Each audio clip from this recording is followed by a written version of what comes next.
துலாம் லக்னத்துல ஒரு ஜாதகம் ஜனனிச்சிருக்கிறீங்க. துலாத்தை பொறுத்த வரைக்கும் பாதகாதிபதியாக யார் வருகிறார்?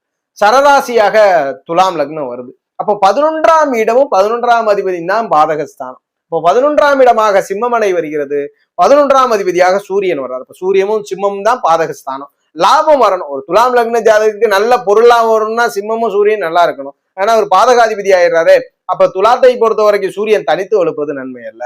சூரியனோடு சனி தொடர்பு நிறைய பேர் கேள்வி உண்டு. இந்த சனி சூரியன் எல்லாம் தந்தையை பாதிக்குமே, அப்படியெல்லாம் இல்ல. பிரிஞ்சிருக்கக்கூடிய சூழலை கொடுக்கும். நல்ல உங்க ஜாதகம் நல்ல கடாச்சத்தோட இருக்குன்னா தந்தை இருப்பாரு. நீங்க எங்கேயாவது வெளியே போய் அப்ராட்ல படிக்கிறது, இல்ல டாக்டரா இருந்தாலும் வெளியே போய் படிக்கிறது, இல்ல தொலை தூரத்துல வாழ்க்கையை அமைச்சுக்கிறதுன்னு நல்ல பலனையும் கொடுக்கும். அப்ப இந்த துலாம் லக்னத்திற்கு பாதகாதிபதி எப்பொழுது நன்மையை செய்கிறார் என்றால் சனி புதன் தொடர்பை.